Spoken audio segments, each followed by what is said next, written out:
Today we'll be reading The Gruffalo's Child, another book by Julia Donaldson and Axel Scuffler. In case you've missed, our previous book by Julia Donaldson and Axel Scuffler was Snail in the Wind. Hope you enjoy. Oh, one more thing, I forgot.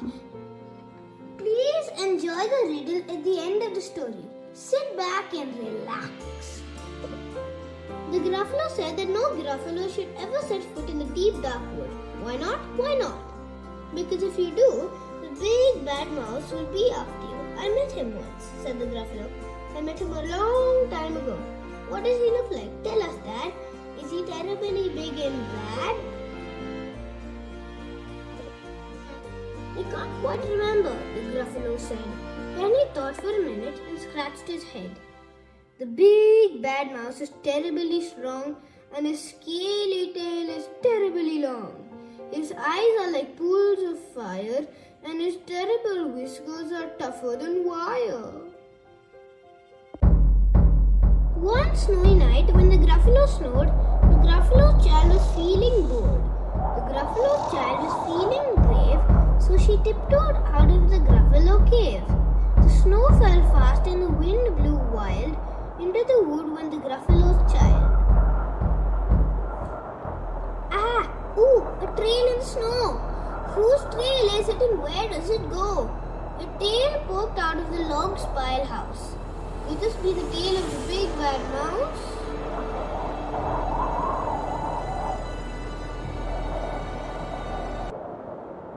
Out slid the creature. His eyes were small and he didn't have whiskers. No, none at all. You're not the mouse, not I, said the snake. He's down by the lake, eating Gruffalo cake. The snow fell fast and the wind blew wild. I'm not scared, said the Gruffalo's child.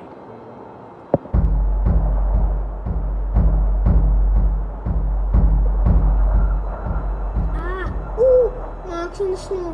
Whose are these claw marks? Where did they go? Two eyes gleamed out of a treetop house.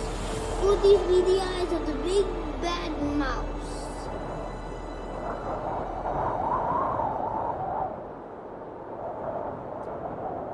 Down flew the creature. His tail was short and he didn't have whiskers of any sort. You're not the mouse. Woohoo! Not I, but he's somewhere nearby eating Gruffalo powder. The snow fell fast and the wind blew wild. I'm not scared, said the Gruffalo's child.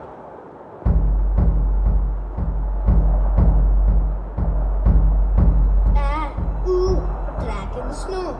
Whose track is it and where does it go? Whiskers at last, in an underground house. Could this be the home of the big bad mouse?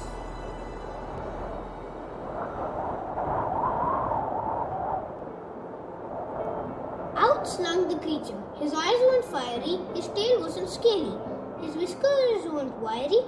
You're not the mouse. Oh no, not me. He's under a tree drinking Gruffalo tea. It's all a trick, said the Gruffalo's child, as she sat on a stump with the snow lay piled. I don't believe in the big bad mouse. But here comes a little one, out of his house. Not big, not bad, but a mouse at least. Could taste good as a midnight feast.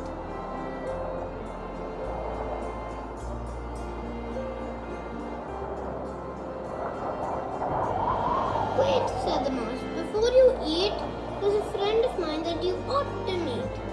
If you let me hop onto a hazel twig, I'll beckon my old friend so bad and big. The Gruffalo's child unclenched her fist. The big bad mouse, so he does exist. The mouse hopped onto the hazel tree. He beckoned then said, just wait and see. Out came the moon. It was bright and round. A terrible shadow fell onto the ground. Who is this creature so big, bad and strong? His tail and his whiskers are terribly long. His ears are enormous and over his shoulder carries a nut as big as a boulder. The big bad mouse, yelled the Gruffalo child. The mouse jumped up and down from the twig and smiled. Ah! Ooh! Prints in the snow. Whose are these footprints and where did they go?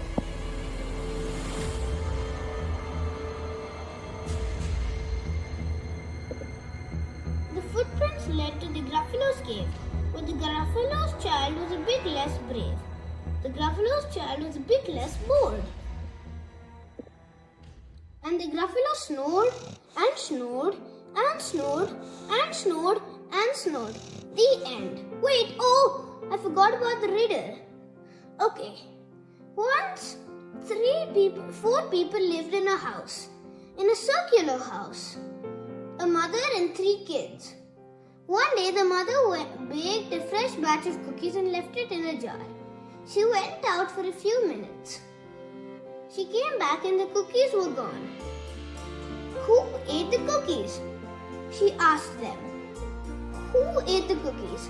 What were you doing? The first one said that she was studying. The second one said he was running outside and playing. The third one said he was sitting in the corner for a timeout. Who do you think did eat the cookies? Write in the comments and the answer will be revealed in the next video. Bye.